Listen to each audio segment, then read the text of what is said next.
My dear students, आज हम लोग ऑडिटिंग एंड कॉरपोरेट गवर्नेंस का एक बहुत बढ़िया चैप्टर, बहुत इम्पॉर्टेंट चैप्टर, बहुत रेलिवेंट चैप्टर लेके चल रहे हैं। ये है profits, divisible profits and dividend. My dear students, I am doctor Kumar A.N. Shahdeo, HOD commerce, Marwari college Ranchi, a constituent and autonomous unit of Ranchi University, Ranchi. My dear students, auditing जो है इसमें हम लोग बहुत इम्पॉर्टेंट क्वेश्चंस डील किए हैं और आज एक ऐसा क्वेश्चन लेके चल रहे हैं जिसके लिए पूरी दुनिया काम करती है। यह है प्रॉफिट्स, लाभ। लाभ एक ऐसा शब्द है जिसको कि हर कोई पाना चाहता है। Now the thing is, what is profit? अगर इकोनॉमिक्स में जाएं आप, ट्रू सेंस में अगर जाएं आप, तो कहते हैं profit is the reward for taking risk. और यहाँ पर अकाउंट्स के पॉइंट ऑफ व्यू से अगर हम लोग जा रहे हैं, ऑडिटिंग के पॉइंट ऑफ व्यू से अगर हम लोग जा रहे हैं, तो इसमें कहा गया है profits are ascertained by setting against the income earned, the cost of earning it. ये कहा है लॉर्ड हर्शल ने in Gresham life insurance society versus Styles 1892 के केस में।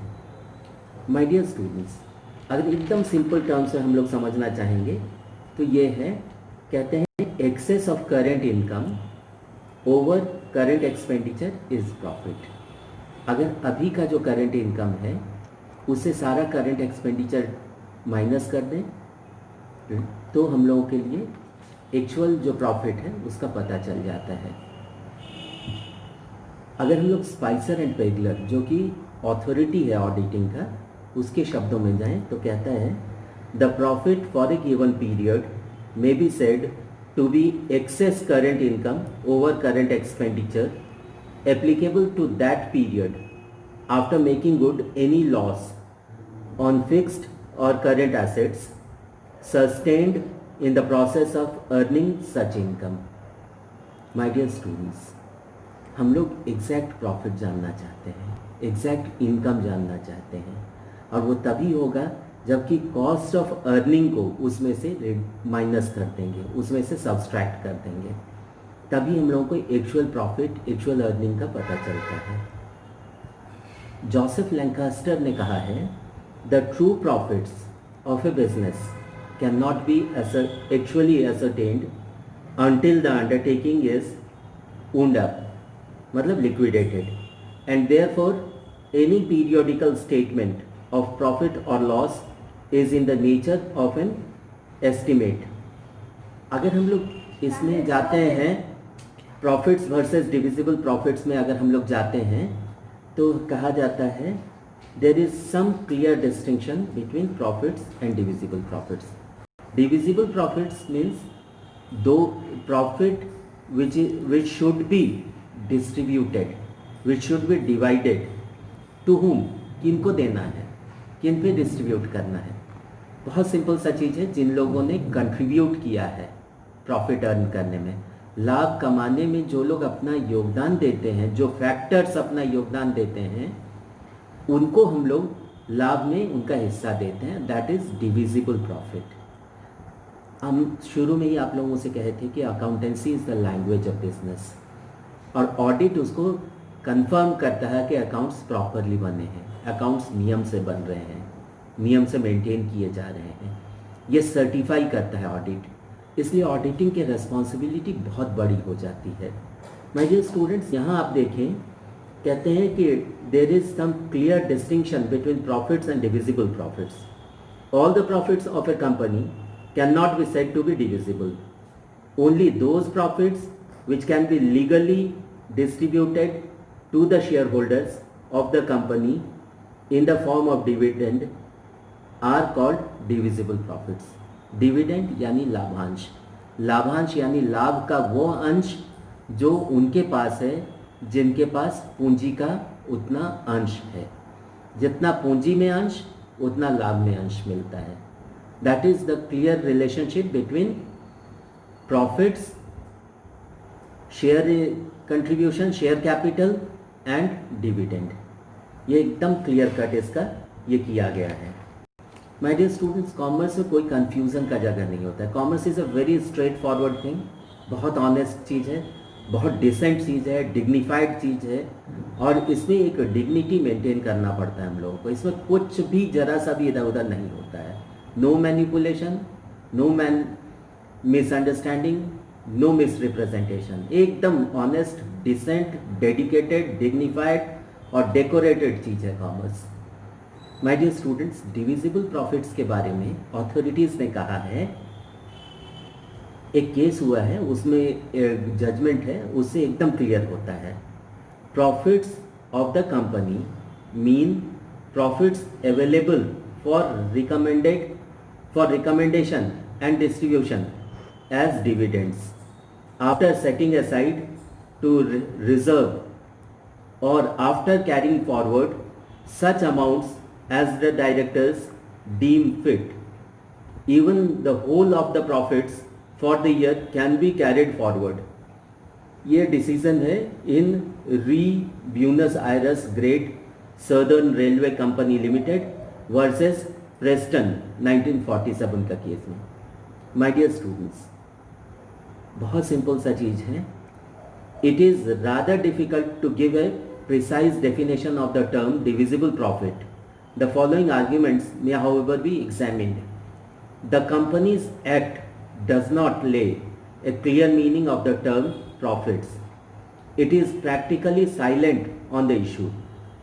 Section 123 of the Companies Act 2013 has made provision regarding declaration of dividend, which has made the position very much clear. The following four considerations may govern the determination of divisible profits. क्या क्या factors हैं, कौन से points हैं, कौन से characters हैं जो गवर्न करते हैं इसको, आप देख लें। Consideration that govern the determination of divisible profits. पहला है प्रिंसिपल ऑफ अकाउंटेंसी। अकाउंटेंसी का प्रिंसिपल एकदम स्ट्रेट फॉरवर्ड है।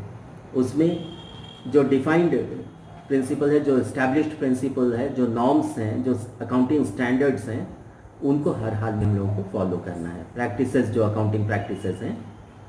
Second, provisions of memorandum of association and articles of association. क्योंकि आप लोग शुरू से पढ़े हैं कि ये बायलॉज है कंपनी का, ये चार्टर है कंपनी का, इसी के बेसिस पे सारा डिसीजन होता है और डिसीजन होने चाहिए। अगर कोई भी डिसीजन, कोई भी एक्ट हम लोगों का रिगार्डिंग कंपनी एडमिनिस्ट्रेशन या कंपनी गवर्नेंस या कंपनी मैनेजमेंट, अगर हम लोगों का इसके बाहर चला जाता है तो उसको अल्ट्रा वायरस कहा जाता है, वो परमिसिबल नहीं है। Under no circumstances we can violate memorandum of association and articles of association. ये बहुत क्लियर कट डिफाइंड है। ये इंडियन कंपनीज एक्ट 1956 में भी था और अभी भी इंडियन कंपनीज एक्ट 2013 में भी है। इसलिए इस पर कोई ये नहीं होना चाहिए, डाउट नहीं होना चाहिए। थर्ड है लीगल डिसीजंस, एंड जो भी लीगल डिसीजंस आते हैं उसमें बहुत फेयर ब्रेड डिस्कशन के बाद उस पर एक जजमेंट आता है, एक अवार्ड आता है, तो उसको हर हाल में हम लोगों को जानना चाहिए और फॉलो करना चाहिए। ये प्रैक्टिस में होना चाहिए। फोर्थ है legal aspect as per the provisions of the companies act. जो भी लीगल आस्पेक्ट्स हैं उसको हम लोगों को स्ट्रिक्टली फॉलो करना है और वो प्रैक्टिस में रहने चाहिए। अब आता है declaration of and payment of dividend. Section 123 of Indian companies act 2013 इसको गवर्न करता है। इसमें कहा गया है out of profits only no dividend shall be declared और paid by the company for any financial year except out of profits of the company for that year arrived at after providing the depreciation or out of profits of previous year, out of profits of the company for any previous year, financial year or years. My dear students, आप इसको देखें, ये हम अपने से workout किए हैं, इसको दिखाओ। स्टूडेंट्स के बेनिफिट के लिए हम एक बहुत सिंप्लीफाइड तरीका निकाले हैं इसको समझाने का। डिविडेंड क्या होता है या डिविजिबल प्रॉफिट्स से डिक्लेरेशन ऑफ डिविडेंड कैसे होता है। सोशल रेस्पॉन्सिबिलिटी बिजनेस भी इसको आप मान सकते हैं। माय डियर स्टूडेंट्स, ये बहुत सिंपल फैक्ट है कि जिसका भी जिस फैक्टर का कंट्रीब्यूशन हो प्रॉफिट में, उसको डिवाइड उतना शेयर उसका मिलना चाहिए। तो सबसे पहला कंट्रीब्यूशन जो हम लोग डिविडेंड अर्न करते हैं या प्रॉफिट अर्न करते हैं, जिसको कि अल्टीमेटली हम लोगों को डिवाइड करना पड़ता है, जिसको डिविजिबल प्रॉफिट कहा गया है अकाउंटेंसी में या ऑडिटिंग में, उसे सबसे पहला जो कंट्रीब्यूशन होता है वो गवर्नमेंट का है। क्योंकि गवर्नमेंट जो है वो आपको किसी प्रॉफिट को अर्न करने में एक्सटर्नल और इंटरनल दोनों तरह का सिक्योरिटी प्रोवाइड करती है। इसलिए जो कुछ भी इस साल का प्रॉफिट आता है, जब उसका डिवीज़न हम लोग करते हैं, डिस्ट्रीब्यूशन करते हैं, जो बिल्कुल एकदम जस्टिफाइड होता है, तो इसमें पहला चीज़ है गवर्नमेंट को हम लोग टैक्स देते हैं, या इसको लेवी भी कहा जाता है, इसको रेंट भी कहा जाता है, अलग अलग रूप में आप जान सकते हैं। आजकल इसको जीएसटी भी बोला जा रहा है। ये टैक्स का डिफरेंट फॉर्म्स है, पर ये है पेमेंट टू द गवर्नमेंट, जो सबसे पहला ड्यूटी है हर एक सिटीज़न का या हर एक बिजनेस का। तो ये पहला हुआ, गवर्नमेंट को पेमेंट हुआ आउट ऑफ प्रॉफिट। दूसरा जो है बिजनेस में लेबर जो है वो एक्टिव फैक्टर ऑफ प्रोडक्शन है, और लेबर अगर प्लीज्ड रहे, उसमें वाइट कॉलर लेबर भी आता है, ब्लू कॉलर लेबर भी आता है, वाइट कॉलर वर्कर भी आता है, ब्लू कॉलर वर्कर भी आता है। वो अगर प्लीज्ड रहे तो हम लोगों का एकदम स्मूथली काम चलेगा बिजनेस का। इसलिए लेबर को खुश रखने के लिए आप वेजेस, सैलरीज, रेमुनरेशन, ऑनरेरियम ये तो टाइम से देंगे ही, इसके अलावा हम लोग उसको बोनस देते हैं। बोनस या जो बेनिफिट स्कीम्स निकालते हैं लेबर के लिए की, ताकि वो मोटिवेटेड रहे, खुश रहे।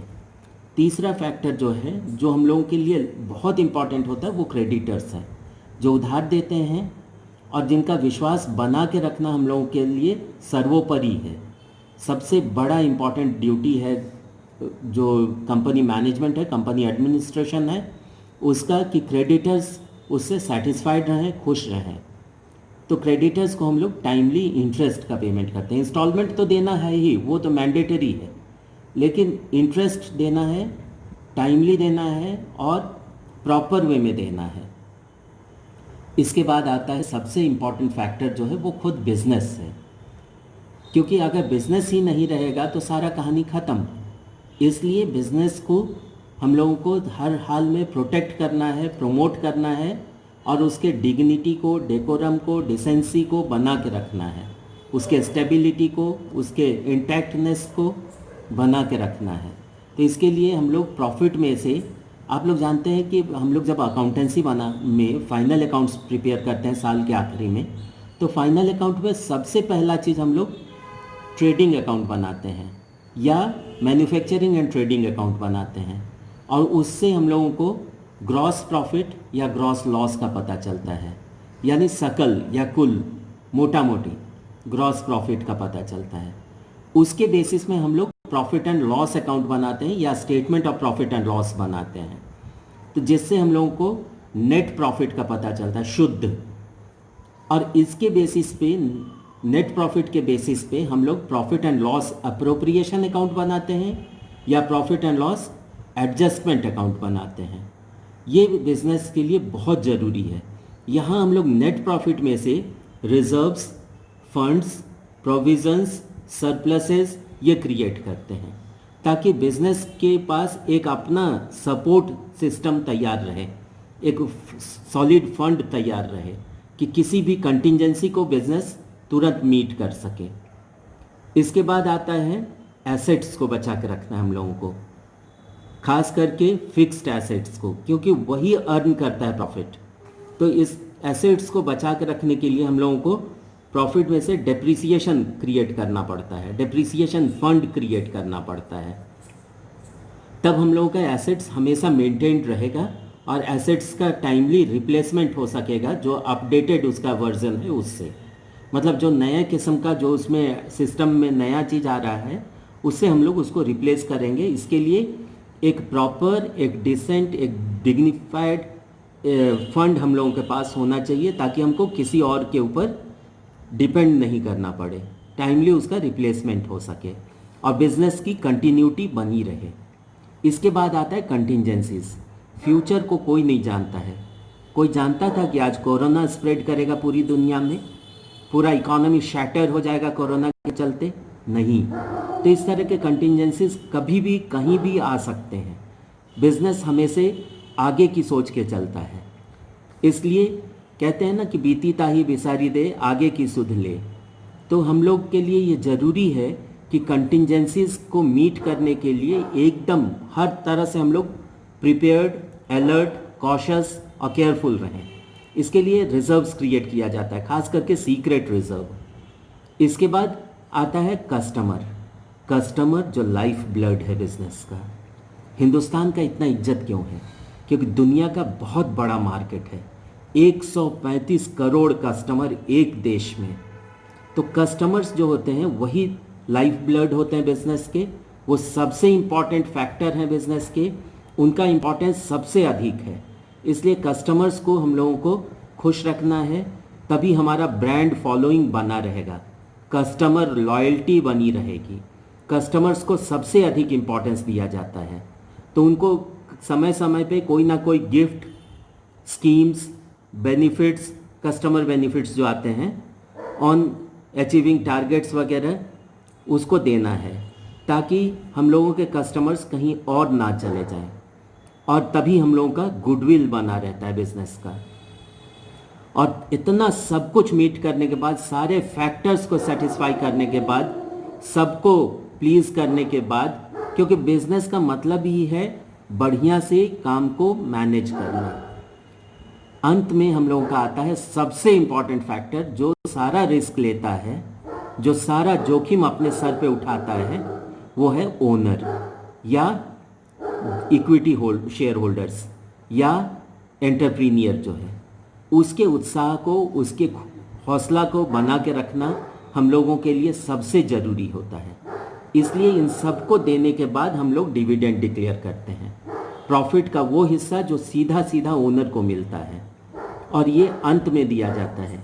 इसमें भी पहले हम लोग प्रेफरेंस शेयर होल्डर्स को दे देते हैं और लास्ट में इक्विटी शेयर होल्डर्स को देते हैं डिविडेंड, ताकि एक तो है कि सबको अगर हम लोग डिस्ट्रीब्यूट कर चुके हैं तो डिविडेंड बहुत बड़ा नहीं दिखेगा और डिविडेंड जस्टिफाइड लगेगा।